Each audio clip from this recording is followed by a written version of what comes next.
dunida wuxuu weli ku hayaa farakulul COVID-19 Ethiopia tirada guud waxa uu marayaa 19 sida ay sheegtay wasaaradda caafimaadka.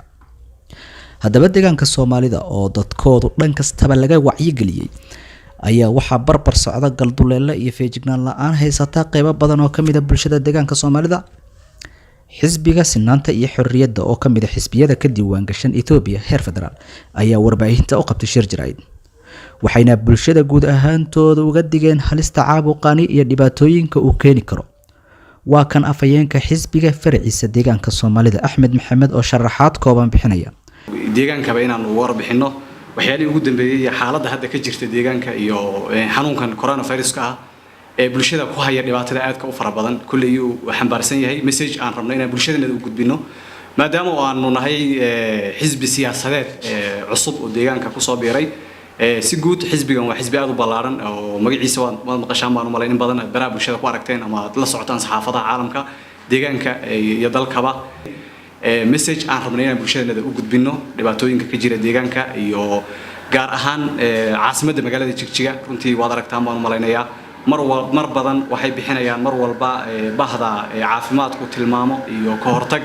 la sameeyo bulshada oo loo wacyi gelinayo saadaradeed waxaad moodaa bulshadeenu inayna u tababarnayn waxoogaa ka hortagga xanuunyada oo kale inayna aad ugu bislayn baad moodaa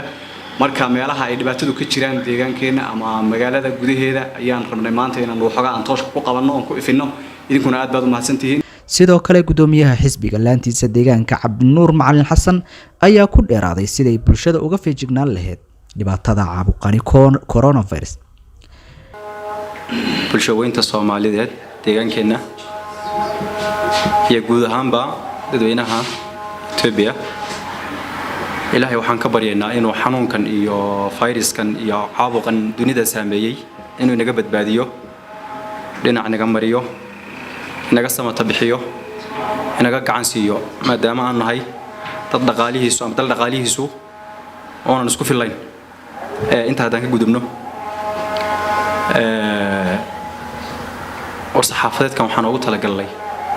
inaan bahada warbaahinta la wadaagno waxyaabaha aan aragnay inuu koorgalay inuu dhabagalay ay tahay in bulshada la gaarsiiyo haddii la gaarsiiyo inay qaataan ay tahay laana waxa laga hadlayo waa dantoodii waxa laga hadlayo waa dantii deegaanka waxa laga hadlayo waa dantii ummadda iyo qaranka ee jiritaankeena talabaad dawladda deegaanka iyo gaar ahaan talada haysa ee wadankaba ayaduna fariin aan u soo jeedinayno ayaanu u kala qaybin doonaa sidaa darteed waxa mar walba laga codsanayaa bulshadeena deegaanka ee af Soomaaliya ku hadasha dadka kale way iskarantiilahayaan in ay u dhagan nuglaadaan oo u qabsoomaan oo aqbalaan si naxariis leh tabinta loo soo tabinayo wasaaradda caafimaadka ay soo tabinayso waxyaabaha ay soo tabinayso in la aqbalo taasoo ka timiday heer dal iyo heer deegaanba in la aqbalo waa qodobka koobaad oo la qaato oo la dhaqan geliyo oo la fuliyo oo marnaba laga cagajiidin qodobka labaad in la xakameeyo markaan leen in la xakameeyo dadku way dhibsan doonaan bulshadii in la xakameeyo ama la yareeyo goobaha lagu kulmo hadda waxa ogtihiin waxbarashadii baa la fasaxay shaqaalihii meelihii goobihii muhiimka ah baa la yareeyay haddana chance waxa loo helay in goobihii shaha la sugu imaado goobihii cafeteriooyinkii in mar walba la fadhiyo marka in la yareeyo ama la xakameeyo waa talada